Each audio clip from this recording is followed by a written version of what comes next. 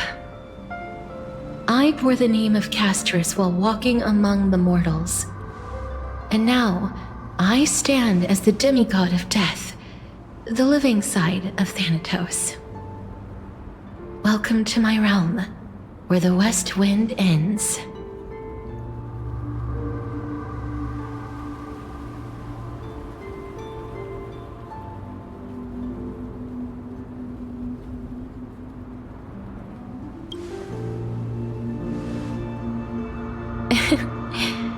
Every departed soul who has arrived here has expressed the same. Did you know? Every flower here was planted by Thanatos himself. These flowers were originally both lifeless and immortal, but in the first rain brought by the River of Souls, they were given new life, flourishing as the bearers of countless souls. And it is my duty as the Master of Death to tend to their well-being and foster their growth in this serene haven. Similar to the structured cycle of life and death in the mortal world, these flowers too shall wither and fade, returning to the earth and then ascending to the sky with mist and tides. Eventually, they will descend to the mortal land as gentle rain. Every soul undergoes the perpetual cycle of reincarnation, albeit in varied forms, until the world meets its end. Yet, sadly, there's no time left for Emporius to wait for when the flowers bloom again. Now, death is the power at my fingertips. It once led the souls of the deceased here, but I shall open the gate of the netherworld and return you to the realm of the living. In exchange, please take the core flame of death with you and complete the flame chase journey. Do not let our work thus far be in vain.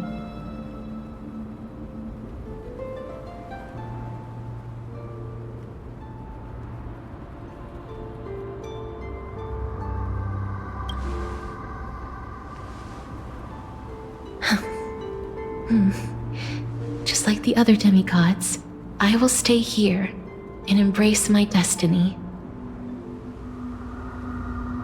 That being said, it is not easy to guide a lost soul back to the mortal realm.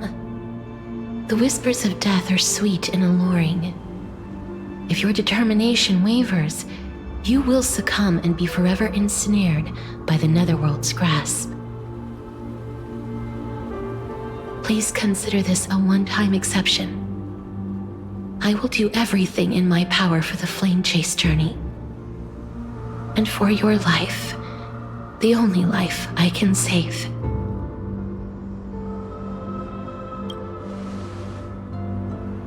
I am glad to hear that.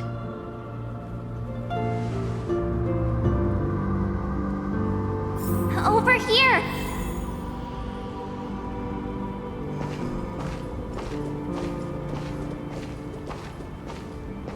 I believe in you.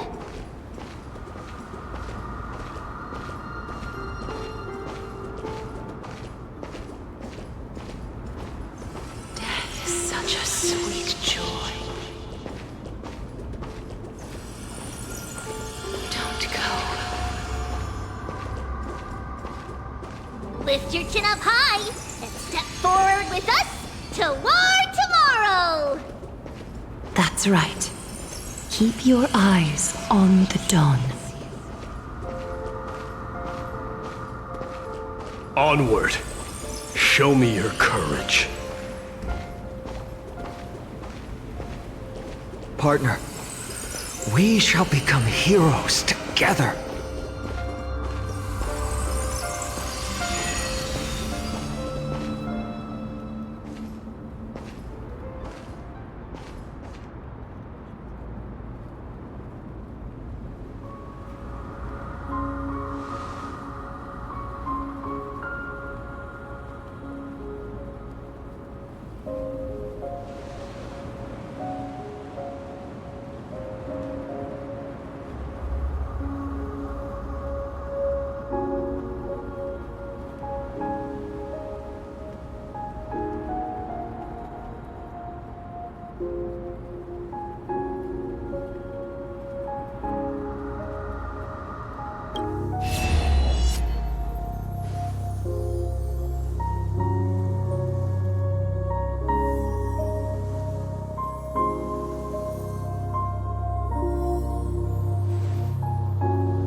All of this is proof that you once lived. Your soul, your memories, the years you've journeyed through, and the path they revealed, leading you back home. So, continue onward. Do not stop moving forward, and do not let her sacrifice and the support of all who have stood by you be in vain. Over here, friend! Take my hand! Let's go home.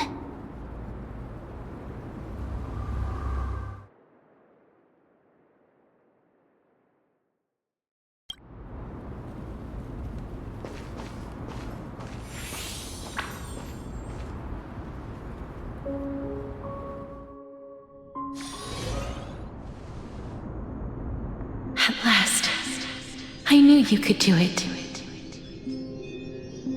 Your soul is still perfectly whole, as if some kind of force is trying its best to keep it together. Is it Ornyx's final blessing?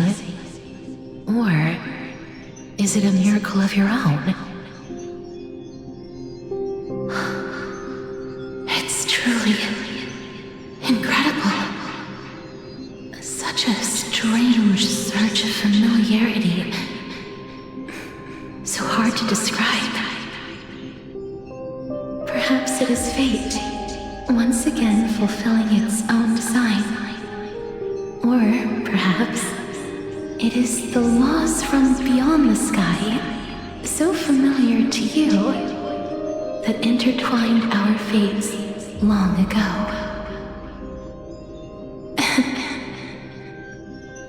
It seems that this is a riddle which cannot be solved anytime soon. The sensation of becoming a demigod is truly wondrous. It's as if the river of souls is winding its way through the depths of my spirit, transforming with each breath into a fine rain that nourishes the world. Do you recall that prophecy?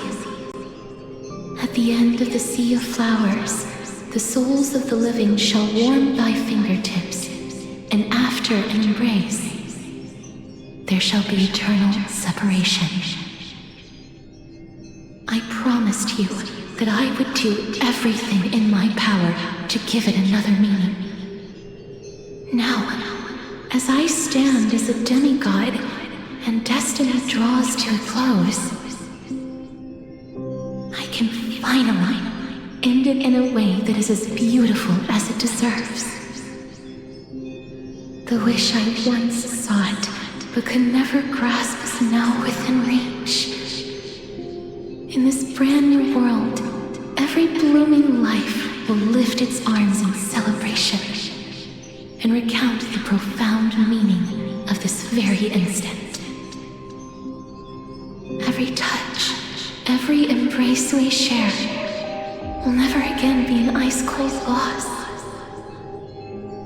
They will radiate with an intense warmth, sowing love far and wide throughout the land.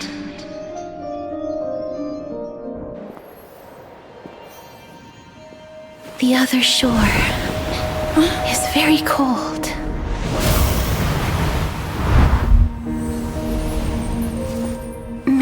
Borrow your warmth one last time. Thank you for fulfilling this wish of mine. The place I'll be going to is what humans call the Land of Sorrows. But with this heartbeat and the residual heat of this embrace, I shall turn the nether realm into a gentle place of rest.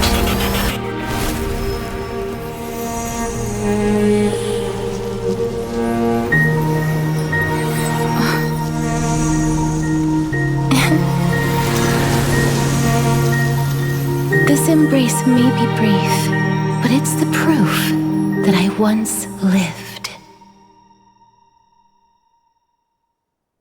Farewell, then. May we reunite in the new world.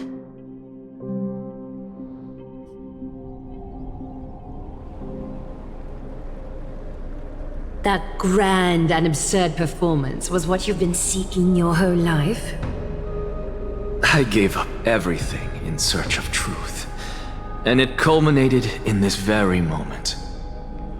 You, on the other hand, performed as I expected. You did not hesitate when you saw the chance to attain power. It's as if you... crave power, like a fly craves rot.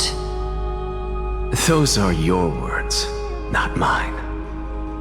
But what you said at the end, did you already know what I had planned for Thynan? I may have lost an eye, but my vision is clearer than anyone else. You've nearly exhausted your humanity.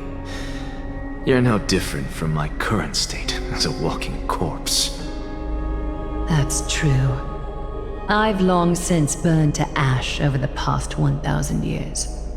Only he is capable of unleashing a raging fire that rivals our final great enemy, Aquila. So, this is our last chance. How about we let go of the bad blood between us? May I resonate with your core flame, Aglaya? Please do. That's impossible. To persist with your soul thinned to such an extent.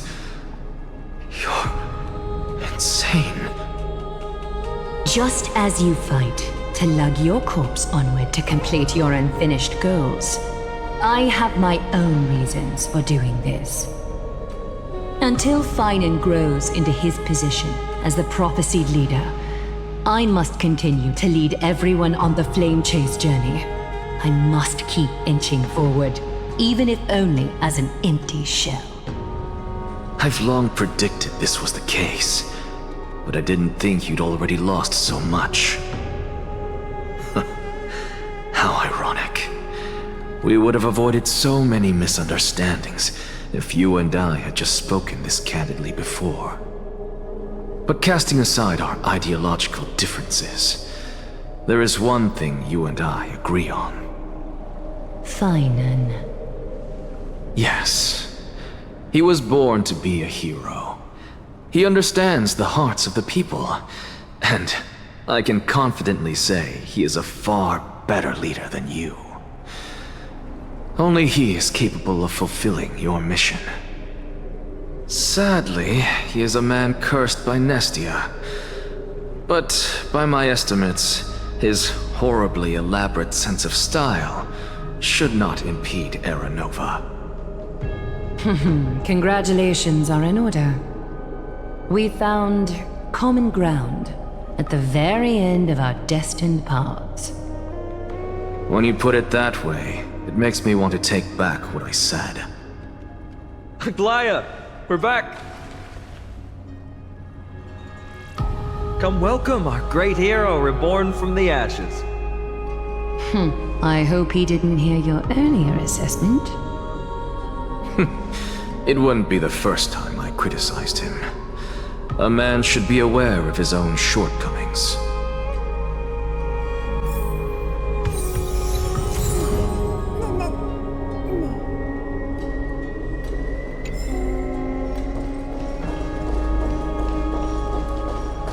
I'm gladdened by your triumphant return.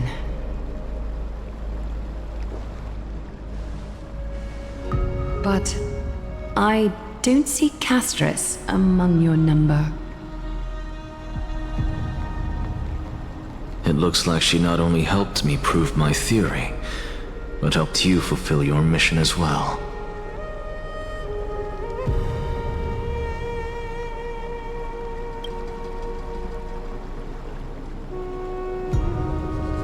She might not have been able to change her fate, but she still wrote the final verse of her epic herself. Dreamin, please recite the prophecy for us. Trailblazer, please surrender that scalding cool flame for us as well.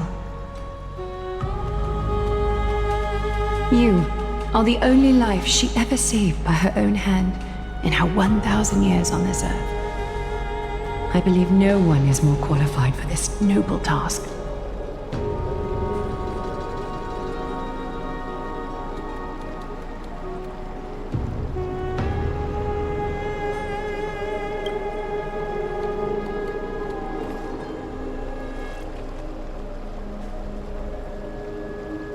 O gods who have returned, and gods who are still watching, today we bring you a soul laid bare. The Hand of Shadow, Thanatos, remembered their name from the past. From daylight they came, and to their fragrant dwelling they return, to walk now among your ranks. And there was one who joined hands with the Titan, a traveler risen from the dead and reborn among mortal kind. She is the everlasting night, and shall now proclaim in her good name, O Majesty of the 12 Titans, pillars of the world, we seek your divinity to mend the rifts of the world. Fill our bodies with blood of gold, till we wither in willing service to the prophecy. Step forward, Trailblazer from beyond the sky, and together with us, surrender the core flame and carve their star into the sky.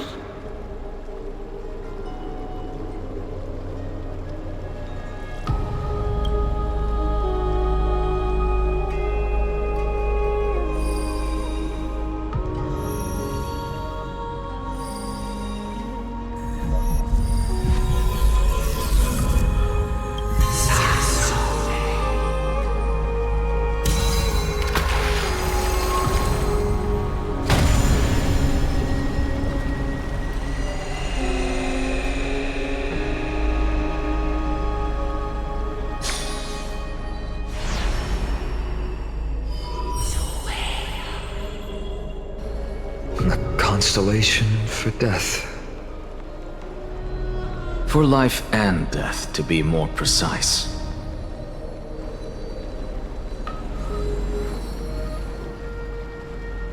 Look! It's...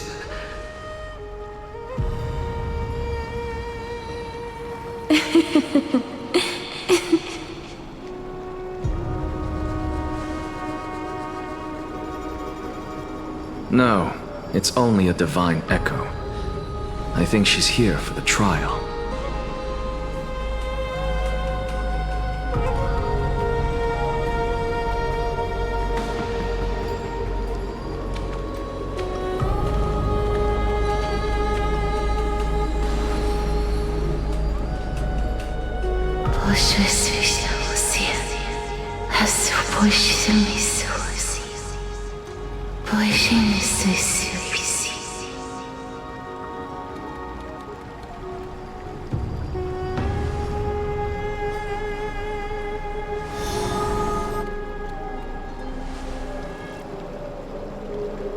What did she say?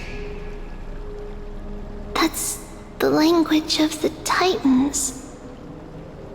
Castorice... No. The Titan. They said... I have illuminated the cold shadow of death. Onwards. For your path to the future is bright and its flame eternal.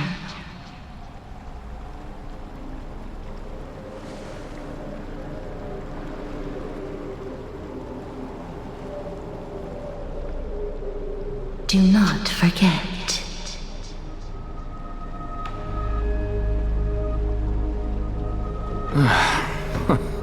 She made quite a scene. I suppose it's my turn now. I won't stop you. Professor, you...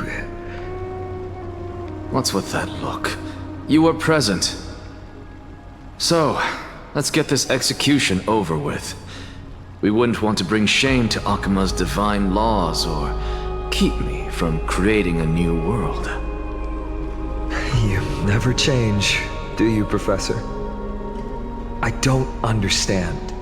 If your theory is correct, you'll lose all memories of your past life once you become a Titan. So what's the point of becoming a god? Of course there's a point. Even if I forget who I am, I'll still have my brilliant mind. It goes without saying, I'll find a way to retrieve memories of my past life. Besides, I still have you, don't I? I still don't really understand what you said during the assembly. Even if it were true, things reforged from memory could never be the same as the original anyway. Then allow me to tell you right now that you're wrong. What exactly are we? My answer is that the Chrysos heirs are the future Titans and vice versa. Of course, this answer only applies to us. So, what are we when it comes to regular mortals? The very essence of the world, our souls, are tiny invisible seeds that hold records of each person's memories of the world. And we are the buds that sprout from these seeds to grow into great trees. Is that what new sporism means? Correct. Once our physical bodies are born, we become new extensions of the world. From there, we plant our seeds into someone's memories and then scatter them into the hearts of countless people in the future. Just as seeds are affected by their environment, so too will our appearances differ across memories. But the partial memories we carry will always be the same, because that is just how the world is. To destroy our very existence, one must destroy the world itself. But we have someone who will still live on with his perfect memory. That person is you, child of Kefali. This is what it means to be the world-bearing Titan. So, carry everything of this world and live on. Don't disappoint those most precious to you. Don't disappoint Lady Goldweaver. And especially, don't bring dishonor to my theory. Anaxa, I swear to you, I'll lead everyone to our reunion in the new world. Good. That is all I have to say. Farewell, everyone. May we meet again in the next life. Farewell, great performer. May Circes safeguard your thoughts.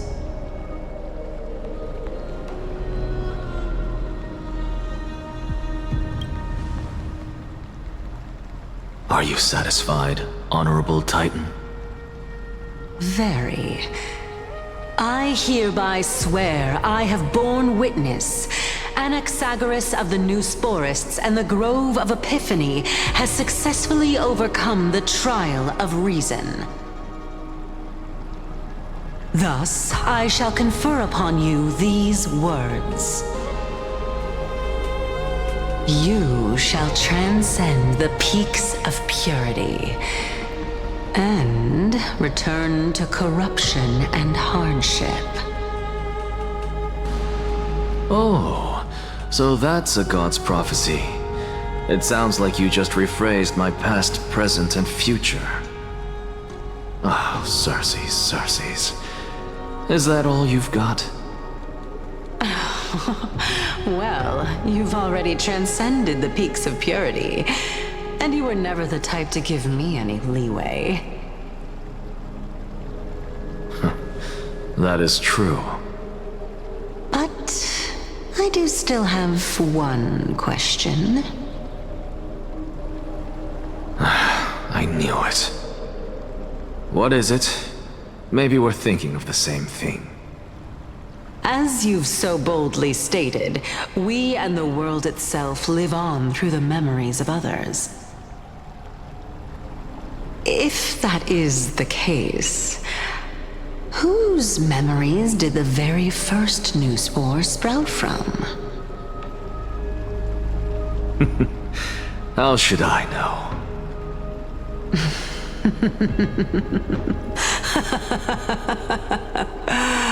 Oh my. But, since we are both equally curious, we should allow the children of humanity who come after us to investigate in our stead.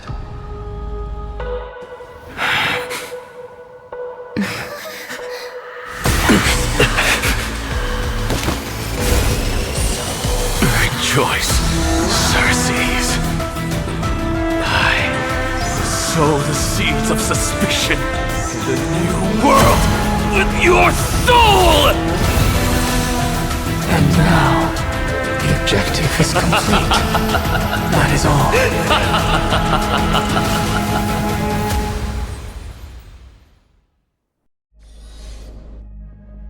Thankfully, she's still alive. Was March 7th also in this condition when she was first rescued by the Express?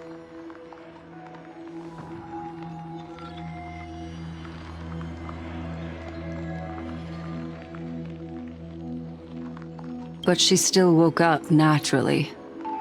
Looking on the bright side, that might happen this time as well.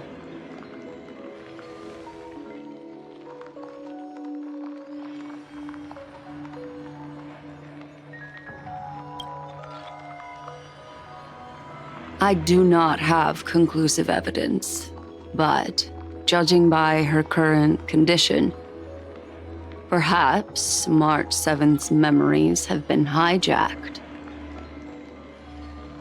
Think about it, Miss Himiko. What will happen when someone loses their ability to remember?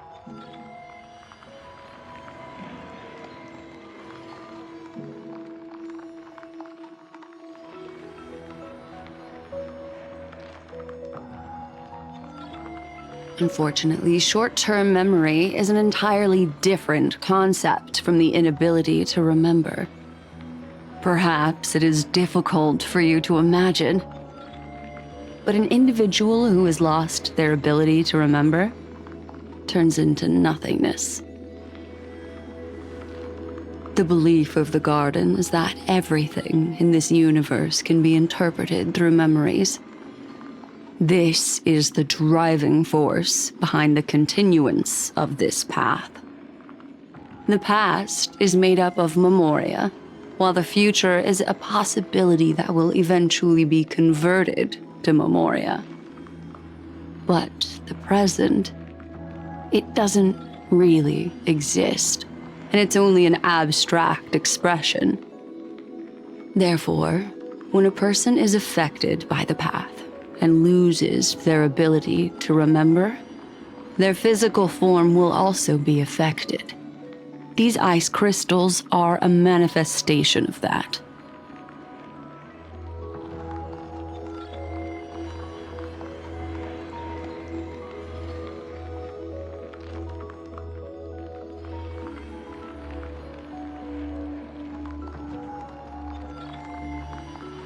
Is Miss Himiko suspicious of me?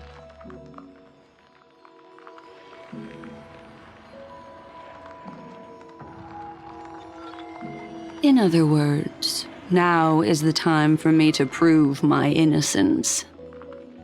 That's not a problem, of course. The true reason behind my intentions is that Amphorius holds special significance. For some memo keepers of the Garden with extremist views, it is a perfect example. A world that can only be seen through the Garden's mirror means that memo keepers have the right to keep the world in their private collection. If those Pathstriders of Remembrance were to uncover the secrets of Amphorius first, they might unleash their wild ambitions and remodel more worlds into a similar form.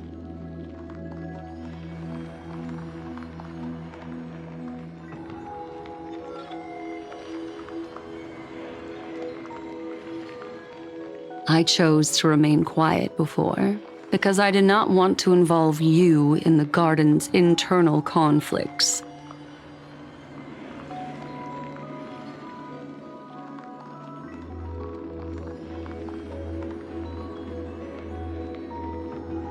You can be even bolder with your guesses. The people that I'm talking about, they aren't just individuals. They are an organization that has already attached itself to the pinky finger of Fu Li.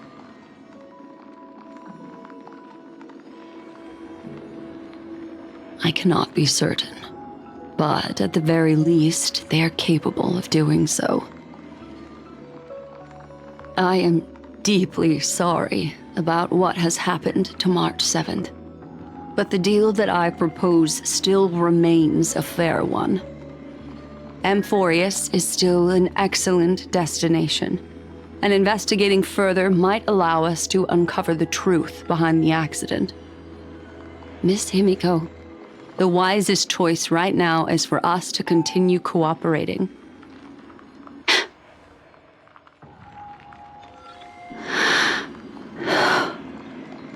Let me take back a part of what I said just now, Miss Himiko. Although we indeed struck a deal, it seems like I have involved you in some unforeseen danger. Please accept my deepest apologies. It's Fu Li.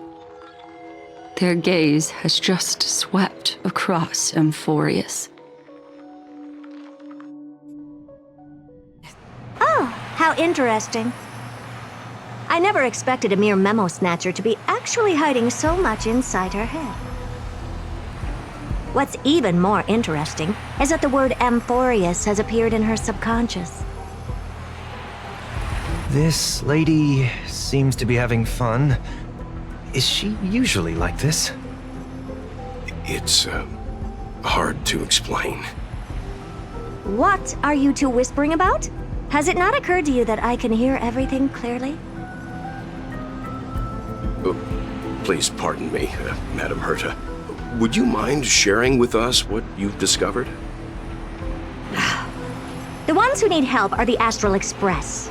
You will have to put up with my methods, even if they are rather unconventional. Let's get back to the topic.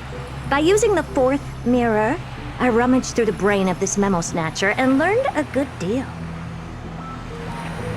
Not only does this person know of Amphorius, but there are also many memo keepers who are interested in the place. I searched through her consciousness and found the following terms: the Eternal Land, the Rejected Land, and the private collection of the Garden of Recollection. It seems like Miss Black Swan is indeed hiding some things from us. Since I'm not able to find any useful clues from the outside, why don't I personally visit this mysterious Amphorius? You're planning to head to Amphorius yourself?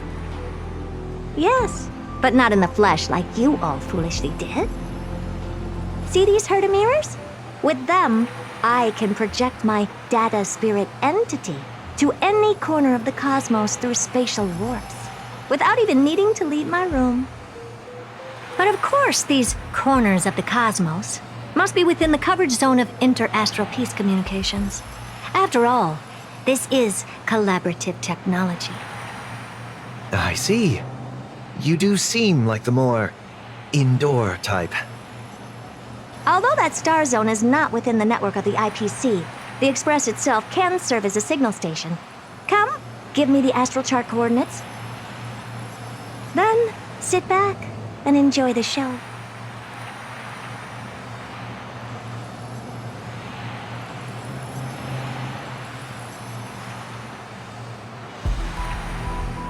All right, now that everything is ready, mirrors, get to work.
First mirror, input the coordinates. You'll be in charge of the spatial warp. As you command, Madam Herda. The preparations are complete. I wish you a pleasant journey ahead.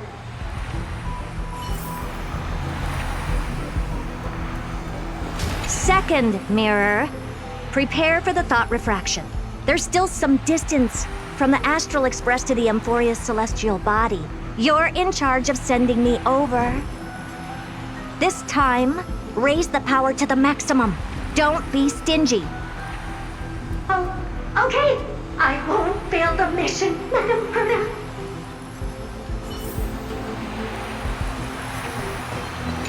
Third mirror, you're in charge of generating the data spirit entity. I'm happy to help, Madam Herda. What kind of appearance are you planning to use this time? Good question. Let me think. Forget it. Just use my own appearance. There's no one there that'll recognize me anyway. As you wish.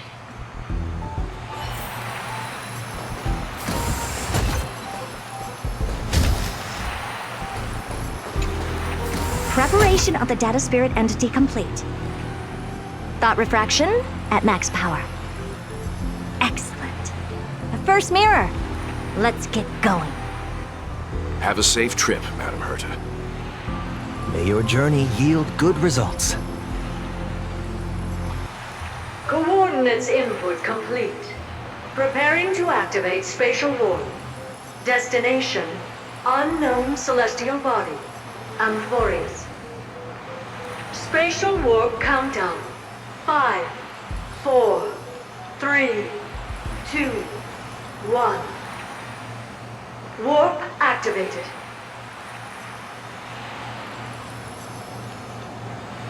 Oh! So that's Amphorius? Its appearance is, well, sure is unique. Second mirror. Prepare for thought refraction. It's time to send me in. Alright, please read the safety protocols carefully. Can't you hurry up? Yes, ma'am. I didn't expect it to be so turbulent. I should have asked the second mirror to use slightly less power. Oh, what a magnificent sight! Is this the entrance to Amphorius? Let's see. Perhaps I'll be able to find a way in.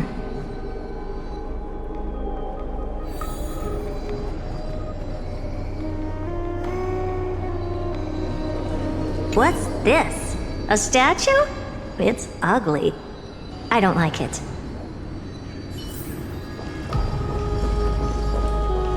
Oh, I finally found your traces. How esteemed must you be for the great Herda to come out personally? When we return, get ready to become free labor for the simulated universe for the rest of your lives. What's this? How creepy. Oh, it moves? Who are you trying to scare? It's either a projection or a fake. There doesn't seem to be much to take note of. Now then, how am I going to get into Amphorius?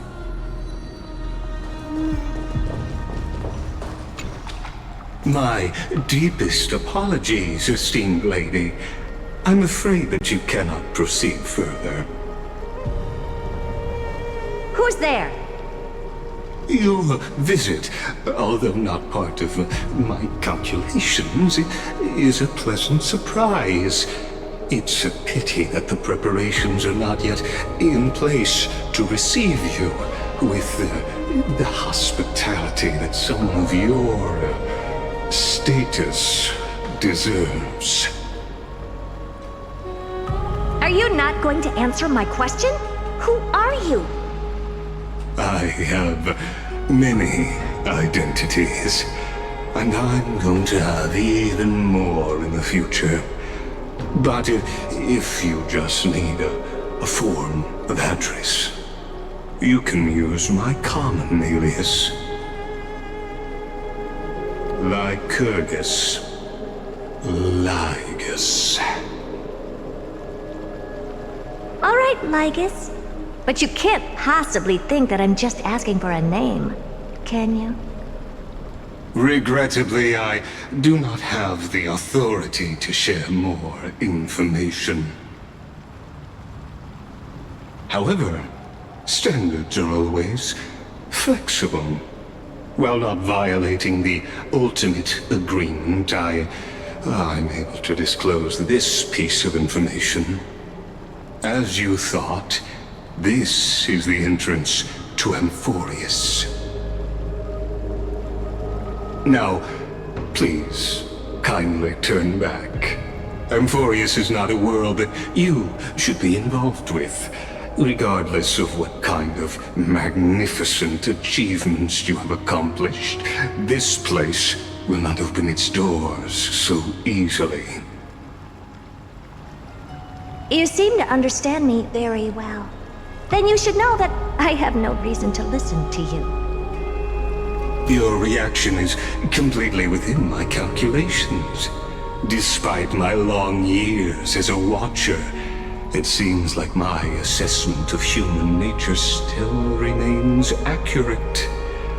From you, I'm able to sense a beautiful desire for knowledge. But my answer remains unchanged.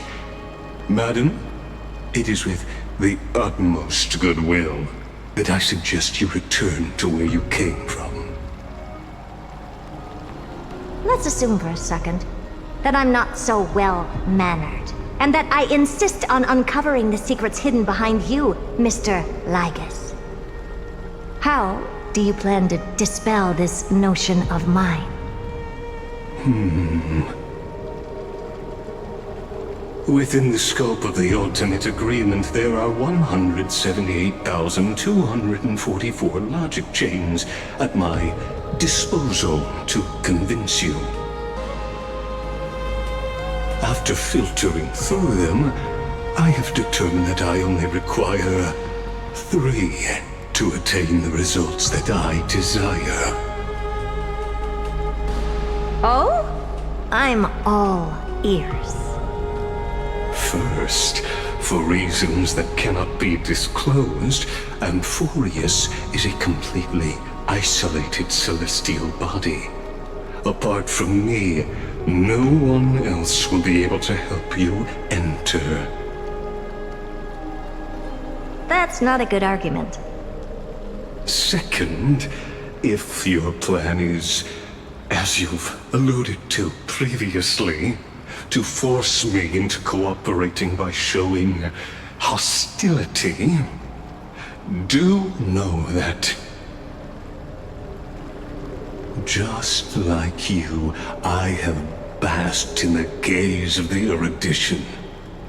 I stake my honor and assure you that, in the worst-case scenario, our mutual destruction will be inevitable. Oh? No wonder I couldn't find a back door. When I did a scan of our surroundings, the safety protocols on you are comparable to Screwy's. How interesting. I assume that you still wish to hear the third logic chain? Of course. Why wouldn't I? Third, even if you exhaust all your means and find a way to break through,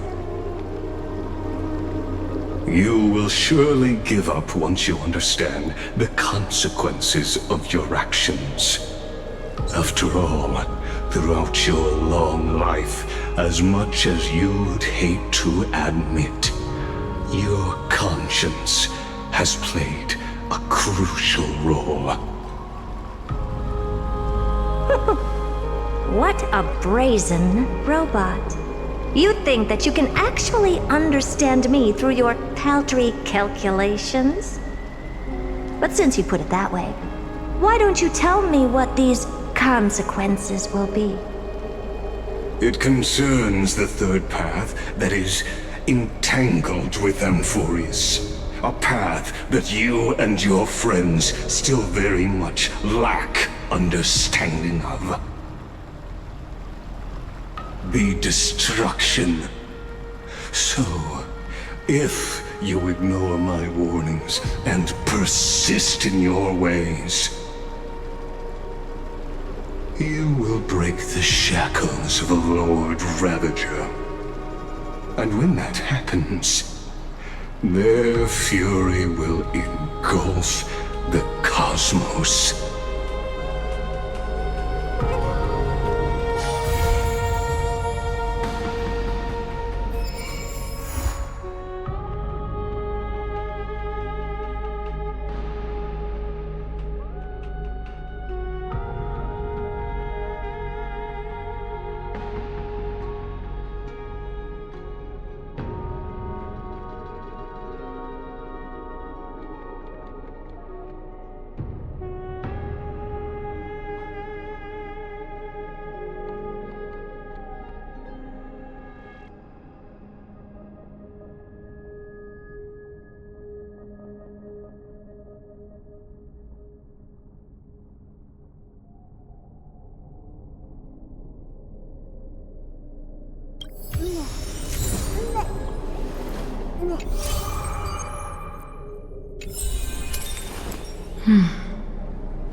I'm so parched.